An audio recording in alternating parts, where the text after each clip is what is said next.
పరమాత్మ గురించి, సృష్టి గురించి, నేను ఎవరు మరియు మరణానంతరము జీవాత్మ ప్రయాణం లేక పునర్జన్మల గురించి తెలుసుకోవాలి అని కోరుకునేవారికి శతకోటి ప్రణామాలు. మహాభారత యుద్ధ ప్రారంభానికి ముందు దుఃఖితుడైన అర్జునుడికి శ్రీకృష్ణ పరమాత్మ ఉపదేశించిన ఈ భగవద్గీత భూమిపై ఉన్న ప్రతి మనిషికి మహోన్నతమైన మార్గదర్శకము. పరమాత్మ, విశ్వము మరియు మనస్సు ఈ మూడింటి అనుసంధానమే ఈ భగవద్గీత. కావున శ్రీకృష్ణ పరమాత్మ ఈ భగవద్గీతను నీకే ఉపదేశిస్తూ ఉన్నాడు అనే దృఢమైన భావముతో నీవు ఈ భగవద్గీతను అర్థం చేసుకోవాలి. అనంతమైన పరమాత్మలో అణుమాత్రంగా వ్యక్తమై ఉన్న సమస్త చరాచర జగత్తులో ఉన్న మానవులు కూడా పరమాత్మ స్వరూపులుగా భావించి నాలో ఆధ్యాత్మిక అహంకారము అణుమాత్రము కూడా లేకుండా ప్రతి ఒక్కరిని చేతులు జోడించి నమస్కరించి వేడుకుంటూ ఉన్నాను. ఈ వీడియోలో శ్రీకృష్ణ పరమాత్మ సమస్త మానవాళికి కూడా విముక్తి కలిగించే భగవద్గీత సారాంశము అయిన ప్రతి అక్షరము, ప్రతి పదము, ప్రతి మాట కోహినూర్ వజ్రము కన్నా చాలా గొప్ప విలువైనదిగా భావించి మీరు ఈ వీడియోలను పూర్తిగా అర్థము చేసుకొని మోక్ష మార్గమునకు చేరడమే కాకుండా ఈ వీడియోలను ప్రతి ఒక్కరికి మరియు వీలైనంత ఎక్కువ మందికి ఈ వీడియోలను షేర్ చేసి ఈ ఆధ్యాత్మిక మహాయాత్రలో మీరు కూడా భాగస్వాములు కావాలని వేడుకుంటున్నాను. 17వ అధ్యాయము శ్రద్ధాత్రయ విభాగ యోగము. 14వ అధ్యాయములో శ్రీకృష్ణ భగవానుడు భౌతిక ప్రకృతి యొక్క త్రిగుణములను వివరించి ఉన్నాడు మరియు అవి జీవులను ఏ విధముగా ప్రభావితం చేస్తాయో కూడా పరమాత్మ చెప్పాడు. ఈ 17వ అధ్యాయంలో త్రిగుణముల యొక్క ప్రభావము గురించి మరింత విస్తారంగా వివరిస్తున్నాడు పరమాత్మ.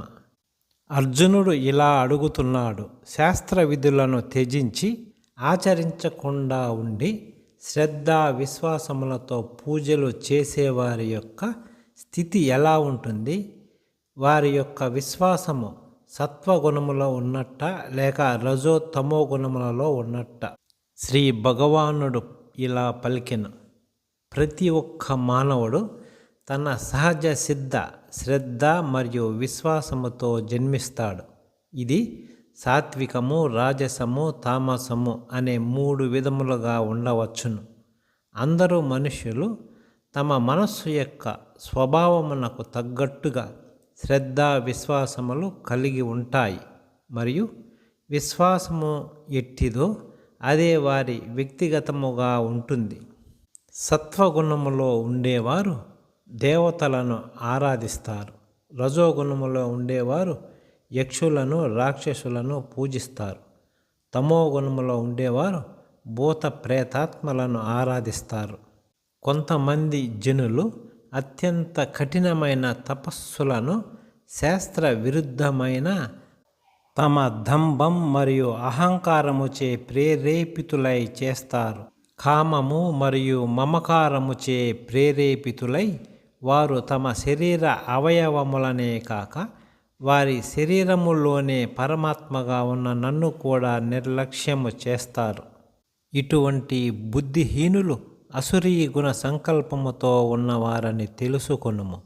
వ్యక్తులు ఇష్టపడే ఆహారము వారి వారి స్వభావానుసారం ఉంటుంది. యజ్ఞము, తపస్సు మరియు దానములు కూడా వారి యొక్క ప్రవృత్తి బట్టి ఉంటాయి. సత్వగుణము ప్రధానముగా ఉండేవారు ఆయుష్ని పెంచే ఆహారములను మరియు సౌశీల్యమును, బలమును, ఆరోగ్యమును, సుఖమును మరియు తృప్తిని పెంచే ఆహారములను ఇష్టపడుతారు.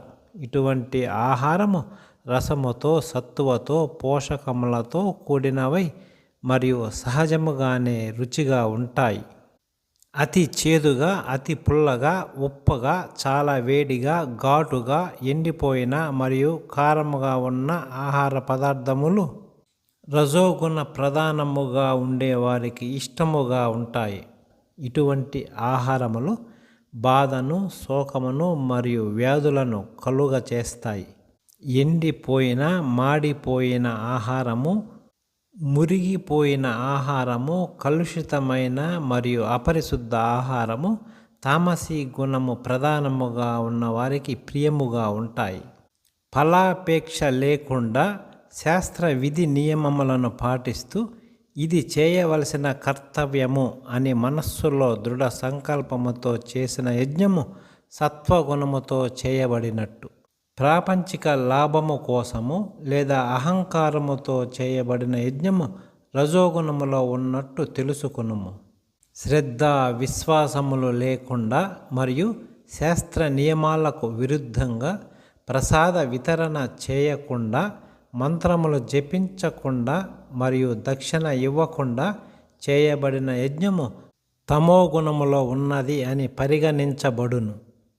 పరమేశ్వరుడు, ఆత్మజ్ఞానులు, ఆధ్యాత్మిక గురువు, బ్రాహ్మణులు మరియు పెద్దలు వంటి వారి ఆరాధన, శుచి కపటము లేకుండా ఉండుట, బ్రహ్మచర్యము, అహింస అనునవి ఎప్పుడైతే ఆచరించబడుతాయో అది శారీరక తపస్సు అని చెప్పబడును. ఉద్వేగమును కలిగించనివి సత్యములు, కోపమును పుట్టించనివి ప్రయోజనకరమైనవి అగు మాటలు మరియు నిత్య వేదశాస్త్రముల పఠనము ఇవి వాక్కు సంబంధమైన తపస్సు అని చెప్పబడుతున్నది. ఆలోచనలలో ప్రశాంతత, మృదుత్వము, మౌనము, ఆత్మ నిగ్రహము మరియు ఉద్దేశ్య పవిత్రత ఇవన్నీ మనస్సు యొక్క తపస్సు అని పేర్కొనబడినాయి. భక్తి శ్రద్ధలు కల వ్యక్తులు ఆత్మవిశ్వాసముతో శారీరక, వాక్కు సంబంధ మరియు మనస్సంబంధిత తపస్సులను భౌతిక ప్రతిఫలాలను ఆశించకుండా ఆచరిస్తే వాటిని సాత్విక తపస్సులు అంటారు. కీర్తి ప్రతిష్టలు, గౌరవము మరియు గొప్పల కోసము ఆడంబరముగా చేసే తపస్సు లేక యజ్ఞములు రజోగుణములో ఉన్నట్టు. వీటి వలన ప్రయోజనములు అస్థిరమైనవి మరియు తాత్కాలికమైనవి. అయోమయ భావాలతో తమని తామే హింస పెట్టుకొని లేదా ఇతరులకు హాని కలిగించటం కోసం చేయబడే తపస్సు తమో గుణములో ఉన్నట్టు చెప్పబడినది. దానము చేయుట తమ కర్తవ్యము అని భావించి తగిన అవసరము, అర్హత ఉన్నవారికి ప్రతిఫలాపేక్ష లేకుండా సరి అయిన సమయంలో, సరి అయిన ప్రదేశములో దానము చేయుట అనేది సత్వగుణ దానము అని చెప్పబడుతుంది. అయితే అయిష్టంగా ఇవ్వబడిన దానము ఏదో తిరిగి వస్తుందనే ఆశతో లేదా ప్రతిఫలము ఆశించి ఇవ్వబడిన దానము రజోగుణములో ఉన్నది అని చెప్పబడినది. అనుచిత ప్రదేశంలో, సరికాని సమయంలో, అర్హత లేని వారికి మరియు మర్యాద చూపకుండా లేదా చులకనగా ఇవ్వబడిన దానము తామసిక దానముగా పరిగణించబడుతుంది. ఓం తత్ సత్ అన్న పదములు సృష్టి మొదలు నుండి పరబ్రహ్మమునకు సూచికగా నిర్దేశించబడినవి. వాటి నుండే పురోహితులు, శాస్త్రములు మరియు యజ్ఞములు ఏర్పడినవి. కాబట్టి యజ్ఞములు చేసేటప్పుడు, దానము చేసేటప్పుడు లేదా తపస్సులు ఆచరించటంలో వేద విధులు, వైదిక ఉపదేశాలను అనుసరిస్తూ ఎల్లప్పుడూ ఓం అనే శబ్దమును ఉచ్చరిస్తూ ప్రారంభిస్తారు. ప్రతిఫలములను ఆశించని వారు ఈ భౌతిక బంధముల నుండి విముక్తి పొందడానికి ప్రయత్నించేవారు తపస్సు, యజ్ఞము మరియు దానము చేసేటప్పుడు తత్ అన్న పదమును ఉచ్చరిస్తారు. సత్ అన్న పదానికి అర్థం సనాతనమైన అస్తిత్వము మరియు మంగళప్రదము అని. సత్ అనే పదము శుభప్రదమైన కార్యమును సూచించటానికి కూడా వాడబడుతుంది.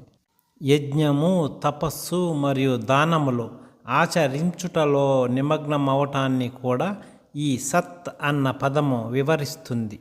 అశ్రద్ధతో చేయబడిన యజ్ఞములు కానీ, దానములు కానీ, తపస్సులు కానీ అసత్ అని చెప్పబడును.